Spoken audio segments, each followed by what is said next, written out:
आज 11th class history का chapter first पढ़ेंगे। जो चैप्टर फर्स्ट है उसका नाम है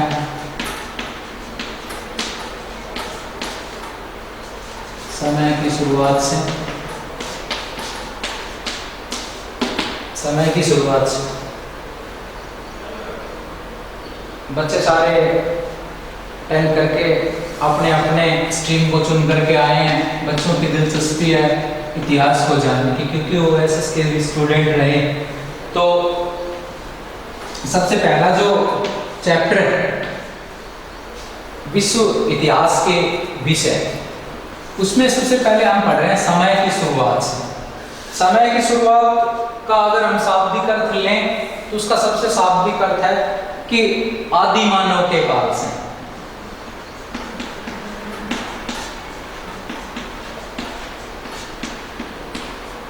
आदि मानव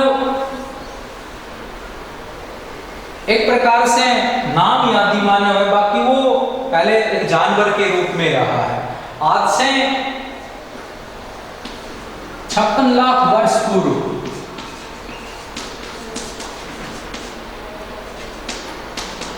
आज से 56 लाख वर्ष पूर्व धरती पर बंदर से मानव के रूप में आदि मानव का प्रवेश रहा है, जिसको हम आदि मानव की संज्ञा देते हैं। आदि मानव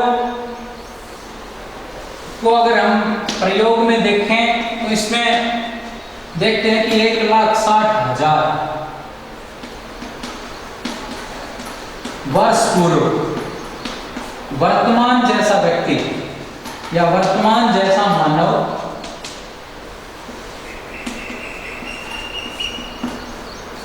धरती पर आया। तो सबसे पहले हम पढ़ रहे हैं कि आदि मानव का जो उद्गम स्थल है या उद्भव स्थल है वो अफ्रीका रहा है। आदि मानव का जो उदय हुआ है वो अफ्रीका से ये दुनिया के दूसरे हिस्सों में फैलता चला गया है। तो जो आज वर्तमान में मानव खड़ा है उसका जो उद्गम स्थल है वो अफ्रीका माना जाता है। चिंपैंजी या वानर से आदि मानव बना है। तो आज हम इनके इतिहास को पढ़ेंगे कि आदि मानव ने किस प्रकार से अपना जीवन यापन किया, आदि मानव ने किन परिस्थितियों में जीना सीखा, आदि मानव किन परिस्थितियों में ढलकर के एक सामाजिक प्राणी बना, और आदि मानव किस प्रकार से आज एक आधुनिक मानव के रूप में दुनिया के सामने आ रहा है। तो सबसे पहले पढ़ेंगे होमिनिड या होमो का जो शाब्दिक अर्थ, होमो लैटिन भाषा का शब्द है। लैटिन भाषा का जो ये शब्द है इसका अर्थ है मानव। होमो की जो 3 श्रेणियां हैं, होमो हैबिलस,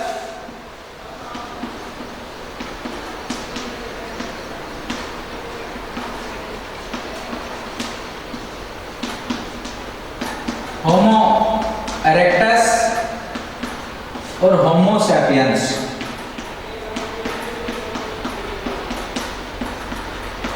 तो जो वर्तमान में हम समय की शुरुआत का इतिहास पढ़ रहे हैं वो हम यहां से पढ़ेंगे कि होमो हैबिलस एक औजार बनाने वाली प्रजाति थी, होमो इरेक्टस खड़ा होकर के चलने वाले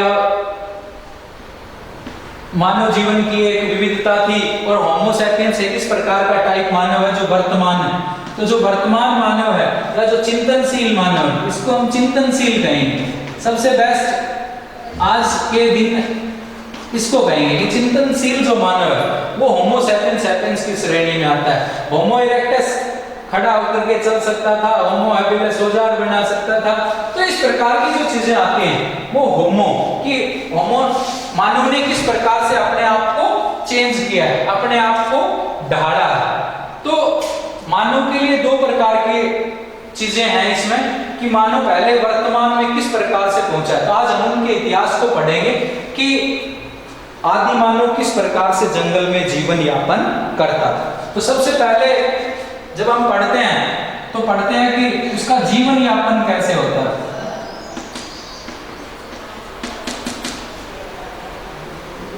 आदि मानव कहते हैं कि लाखों वर्षों से जंगलों में रहता है। वो अपना जीवन यापन उस समय कंद मूल फल फूल या मरे हुए जानवरों को कुर्च करके खा करके करता था, या इस प्रकार की चीजें खाता था जो एक प्रकार से मांसाहारी की श्रेणी में। वो अपना जीवन यापन जंगल में ही करता था। लेकिन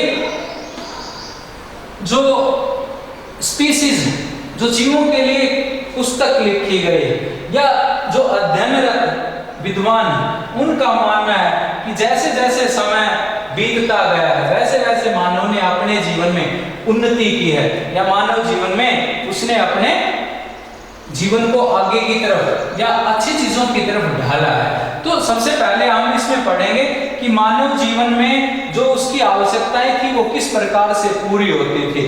तो सबसे पहले है कि आदि मानव अपना जीवन यापन हमने देखा कि कैसे करता था। उसके बाद आदि मानव का घर कैसा था, घर या आवास। तो आदि मानव ने सबसे पहले क्या बनाया होगा? सबसे पहले तो वो पेड़ों की छाल को ओढ़ता होगा, वहां रहता होगा। लेकिन धीरे धीरे उसने झोपड़ी बनाना सीख लिया होगा, उसने धीरे धीरे छत या आवास बनाने आरंभ कर दिए होंगे। जंगलों में उसने पेड़ों को काटा होगा और उनकी छत लगा करके वो अपने आप को सुरक्षित रख पाता होगा। इस प्रकार से उसके घर बने होंगे, जीवन यापन हो गया, घर आवास हो गया। उसके बाद उसका भोजन, ये एक बहुत इंपॉर्टेंट पॉइंट है इस चैप्टर का। सबसे पॉइंट अगर कोई पॉइंट है तो आदि मानव किस प्रकार का भोजन करता था। आदि मानव जब उस समय रहता था कि जब उसको कोई ज्ञान नहीं था, उसको कोई इस प्रकार की शिक्षा नहीं थी, तो वो शायद भोजन को कच्चा ही चबा जाता होगा या कच्चा भोजन खाता होगा, कंद मूल फल फूल खाता होगा। लेकिन जैसे ही उसने अग्नि का आविष्कार कर लिया, जैसे ही उसने अग्नि के बारे में खोज कर ली थी, तो शायद वो अपने भोजन को पका करके खाने लग गया था। और भोजन को पका करके खाने से उसके जो शरीर में प्रभाव हुए होंगे बदलाव के, वो इतने जबरदस्त हुए होंगे कि उसको मानसिक रूप से मजबूती मिली होगी, उसके शरीर में अनेक प्रकार के चेंजेस बदलाव आए होंगे। तो भोजन से उसने शरीर में इस प्रकार से अग्नि के सहारे, अग्नि की खोज ने जो उसके मानव जीवन को बदला, तो उसमें सबसे इंपॉर्टेंट था कि वो जिस प्रकार का भोजन खाने लग गया, उसका जो बुद्धि है वो और ज्यादा तेज गति से काम करने लगी, उसकी बुद्धि का विकास हुआ। इसी तरीके से उसका है दूसरा इंपॉर्टेंट कि उसकी बोली कैसी रही होगी, बोली या भाषा,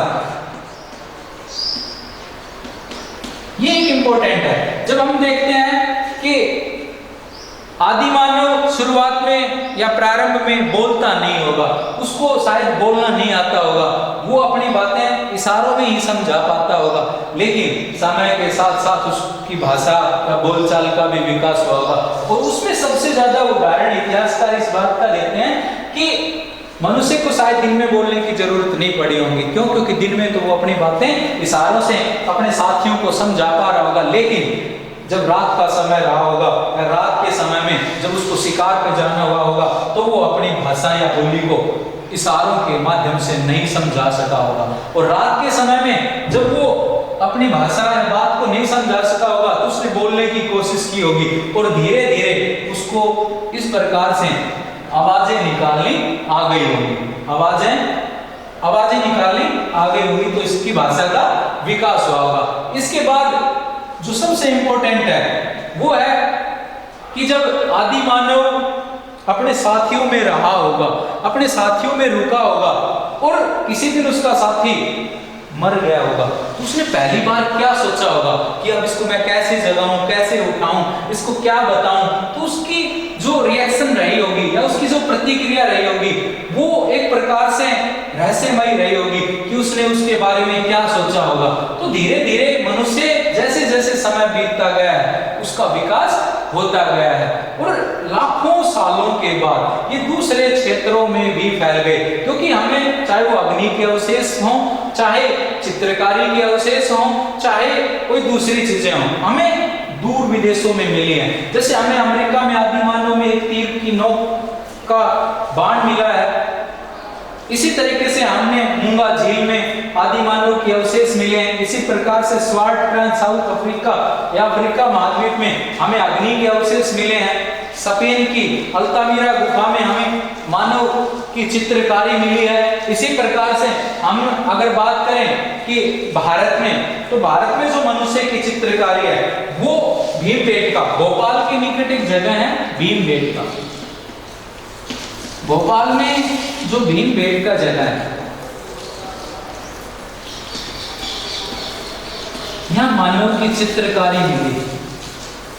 अब बात आती है मानव की लिपि की, बोलने की, सीखने की या उसकी चित्रकारी की। इसमें हम देखते हैं कि मनुष्य या आदि मानव चित्रकारी क्यों करता था।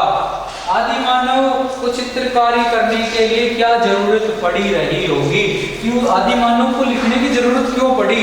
उसने जब इतिहासकार कुछ गुफाओं में गए, उसका अध्ययन किया, तो इससे हमें जानकारी मिलती है कि आदि मानव जो अपनी चित्रकारी कर रहा था, या तो वो अपनी आने वाली पीढ़ियों को ये समझा रहा होगा कि ये इस प्रकार के जीव खतरनाक हैं या इस प्रकार के जीव पालतू जीव है। क्योंकि आदि मानव का, इंसान का सबसे पहला अगर कोई पालतू जीव था तो उसने उस कुत्ते को पाला, क्योंकि वो अपनी आने वाली पीढ़ियों को बताना चाह रहा था कि भाई ये चीजें हैं, ये आपको आगे जाकर के सिखाएंगे। और वो मानव चित्रकारी से अपने व्यूज को, अपने संवेदना को, अपने हृदय के विचारों को प्रकट कर रहा था कि इस प्रकार से वो आने वाली पीढ़ियों को संदेश दे सकता है।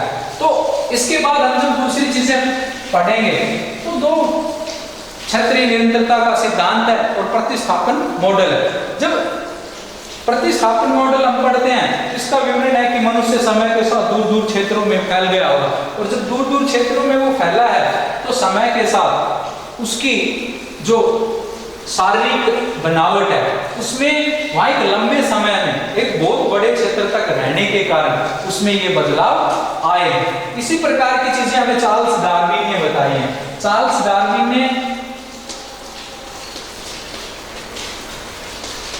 अपनी पुस्तक में भी बताया है कि मनुष्य निरंतरता से सीखता है। जब एक बहुत लंबा समय मनुष्य एक बड़ा पीरियड एक जगह बिताता है या समय के साथ ढलता है तो उसके ज्ञान में वृद्धि होती जाती है। इसके बारे में, इसके अतिरिक्त अगर हम इसमें पढ़ेंगे तो वो पढ़ेंगे कि प्राइमेट्स क्या होते हैं। प्राइमेट्स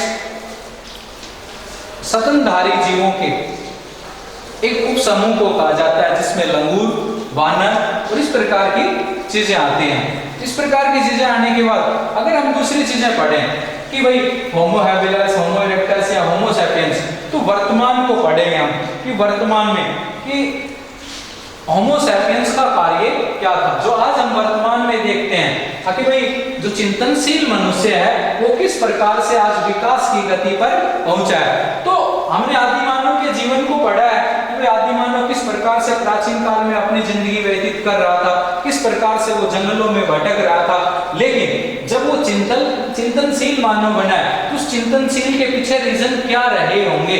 तो उसके पीछे आदि मानव के जीवन में बदलाव करने के लिए दो चीजें सबसे ज्यादा इंपॉर्टेंट रही हैं। सबसे पहला अग्नि की खोज,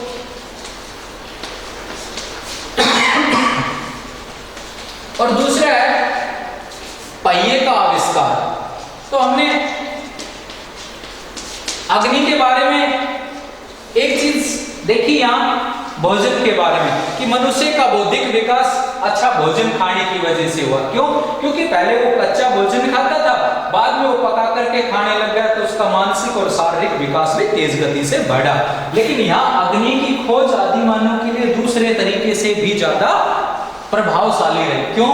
क्योंकि मनुष्य की एक चीज हमने ध्यान नहीं दी कि पहनावा। जब हम यहाँ देखते हैं कि उसका पहनावा कैसा था, जीवन यापन तो वो चाहे मांस खा करके, कंदमूल खा करके कर लेता था, लेकिन उसका जो पहनावा था वो बड़ा अजीब उस समय का रहा होगा। क्योंकि आदि मानव के बारे में सबसे पहले एक बात है कि आदि मानव पहले जंगल में नग्न रहता था, नंगा रहता था। उसके बाद वो पेड़ की छाल बांधने लग गया, पेड़ के पत्तों को बांधने लग गया। इसके बाद उसकी सबसे बड़ी समस्या थी कि वो अपने आप को जिन जिन घरों में रखता था वो घर जंगल में रहते थे और वो घर सुरक्षित नहीं थे, क्योंकि जैसे जैसे उसका परिवार बड़ा होगा, जैसे जैसे उसने अपनी संतान को जन्म दिया होगा, तो वो पेड़ों पे रह पाना अपने आप को सुरक्षित नहीं समझ रहा होगा। तो अग्नि की खोज ने उसके लिए सबसे ज्यादा फायदा कहा किया कि उनके आवास को सुरक्षित कर दिया। क्यों? क्योंकि अग्नि की खोज से कोई भी जीव जंतु आदि मानव पर हमला नहीं कर सकता था। इसके अलावा अग्नि की खोज ने मनुष्य के लिए सबसे दूसरा साधन ये दिया कि अग्नि की खोज एक क्रांतिकारी कदम इसलिए रही क्योंकि अग्नि की खोज के कारण मनुष्य जंगलों में अंधेरों में भटकना भूल गया और वो जंगलों में अब रात के समय में भी एक स्थान से दूसरे स्थान पर यात्रा कर सकता था। और जो दूसरा एक क्रांतिकारी कदम था वो पहिए का आविष्कार था। पहिए के आविष्कार से मनुष्य को चिंतनशील मनुष्य बिल्कुल बना दिया। क्यों? क्योंकि पहिए के आविष्कार के बिना मनुष्य एक स्थान से दूसरे स्थान पर जाने में हिचकिचाता था, एक स्थान से दूसरे स्थान पर जा नहीं सकता था। लेकिन पहिए के आविष्कार करने के बाद, पहिए का आविष्कार या खोज होने के बाद मनुष्य जंगलों से बाहर निकलने लग गया, एक स्थान से दूसरे स्थान पर यात्रा करने लग गया और अब उसने अपने जीवन का एक क्रांतिकारी कदम उठा लिया कि वो जंगलों से बाहर निकल करके मैदानी प्रदेशों में आने लग गया, पशुपालन करने लग गया। और पशुपालन करने के बाद उसने अपने आप को एक समाज में डाल लिया। जो आज वर्तमान का जो जीवन है या वर्तमान की जो परिस्थितियां हैं उसके अनुसार जो आज का मनुष्य है वो सामाजिक आदमी या सामाजिक प्राणी इसलिए बन पाया है क्योंकि अग्नि और पहिए की खोज ने उसको सामाजिक प्राणी बनाया। तो आज का जो ये चैप्टर है समय की शुरुआत, इसमें हमने पूरा आदि मानव के जीवन को पढ़ा है कि आदि मानव ने किस प्रकार से अपने जीवन में संघर्ष करते हुए, आदि मानव किस प्रकार से एक बेचारा जंगल से शुरुआत करते हुए एक जानवर से इंसान के रूप में किस प्रकार से अपने आप को उसने ढाला और उसने किस प्रकार से अपने आप को एक चिंतनशील मानव बनाया। उसमें सबसे ज्यादा अगर कोई इंपॉर्टेंट चीजें हैं तो वो अग्नि की खोज और पहिए के आविष्कार है, वो क्रांतिकारी कदम है जो उस समय के आदि मानव ने अपने जीवन में उठाए और आदि मानव से आज एक आधुनिक मानव बनने में अगर सबसे ज्यादा किसी ने योगदान दिया तो मनुष्य का वो अग्नि और पहिए की खोज ने दिया। अब हम देखते हैं लास्ट में, अंतिम में इसमें कि आदि मानव ने किस प्रकार से अपने धार्मिक प्रक्रिया को अपनाया। तो हम इसमें देखते हैं कि आदि मानव के जो धार्मिक जीवन है वो समय के साथ बदलता रहा। क्यों? क्योंकि जब मनुष्य आरंभिक जब मनुष्य था तो वो प्रकृति की पूजा करता था, वो प्रकृति को ही भगवान मानता था, वो जल को पूजता था, वो धरती की पूजा करता था, प्रकृति की पूजा करता था। लेकिन जब वो सामाजिक प्राणी बना तो उसके देवी देवताओं में भी बदलाव आ गए और उन्होंने आधुनिक मानव बनने के बाद अनेक प्रकार के देवी देवताओं को अपना लिया जो वर्तमान जीवन में हम देख पाते हैं।